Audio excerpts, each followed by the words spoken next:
कक्षा 11वीं विषय गणित प्रश्नावली 20C अध्याय 20 सांख्यिकी।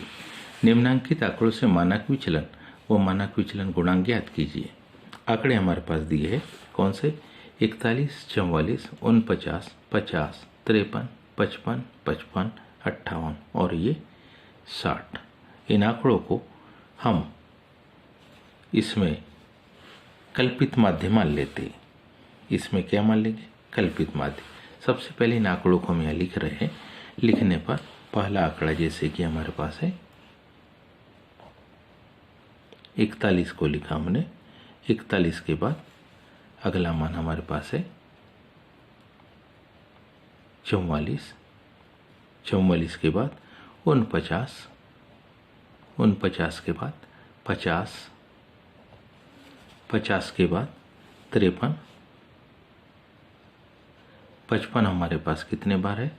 2 बार है। 55, 55, फिर उसके बाद है 58 और इसके बाद है 60। हम यहाँ पर क्या करते? कल्पित माध्य मान लेते। माना कि कल्पित माध्य बराबर इसे सेंटर की वैल्यू मान ली। माना कल्पित माध्य बराबर इसे कितना? 50।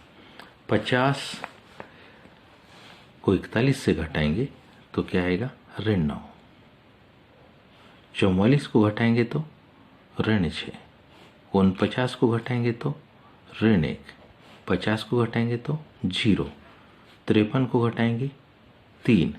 55 को घटाएंगे 5। फिर 55 घटा 5।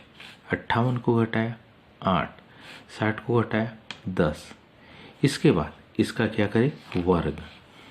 9 9 81, 6 6 36, 1 1 1, 0 1 0, 3 3 9, 5 25, 5 25, 8 8 64, 10 10 100।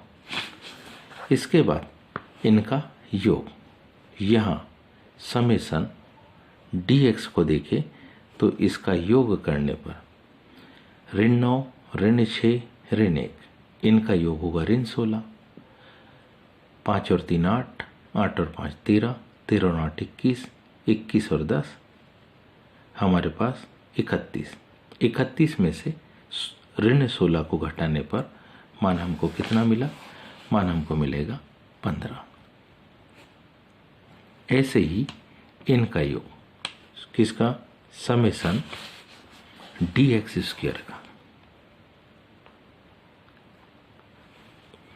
6 और 1 7, 7 और 1 8, 8 और 9 17, 17 5 22, 5 27, 27 और 4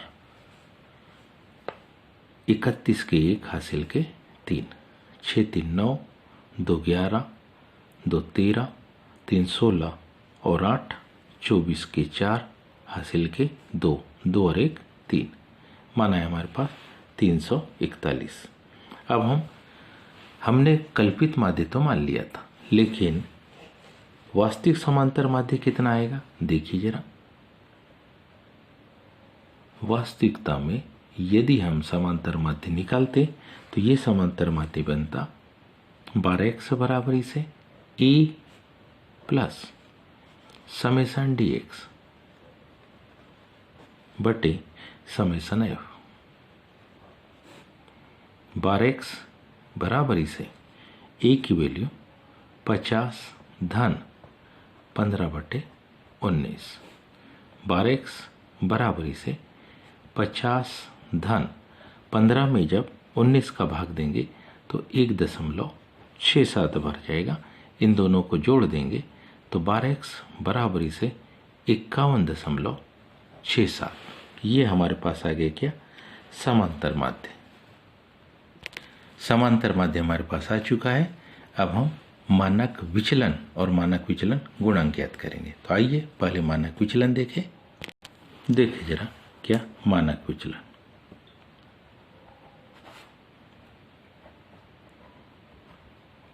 तो जब मानक विचलन को हम देखते तो मानोता सिग्मा बराबर इसे करनी के अंदर क्या? समेसन dx स्क्वायर बटे summation F minus summation D X by summation F का होल स्क्वायर। इन वैल्यू को हम रखेंगे। तो ये वैल्यू हमारे पास क्या है, ध्यान से देखिए। तो ये वैल्यू हमारे पास है क्या, समेसन डी एक्स स्क्वायर की वैल्यू कितनी आई थी, 341। समेसन एफ टोटल बारंबारता हमारे पास वो थी, कितने पद थे हमारे पास, 9 पद। ऋण समेसन डी एक्स इसकी जो वैल्यू थी वो थी 15/9 और ये पूरे की घात कितनी, 2। मानक विचलन सिग्मा बराबरी से, इसका हल देखिए। 341 में जब हम 9 का भाग देंगे तो मान आएगा 37.89। 15 का 15 में गुणा 225, 9 का 9 में गुणा 81। 225 में 81 का जब भाग देंगे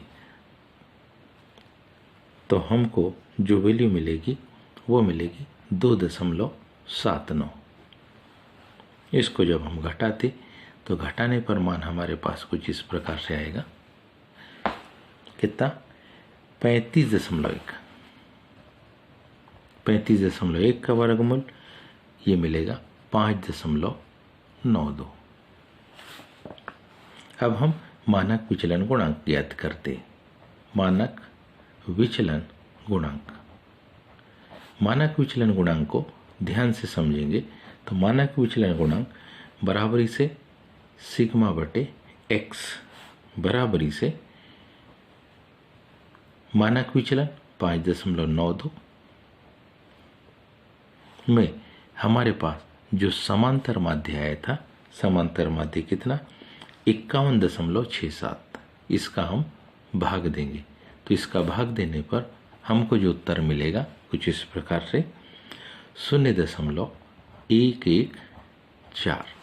उम्मीद है आप सबको ये समझ में आया होगा। आज के लिए इतना ही शेष कर, धन्यवाद।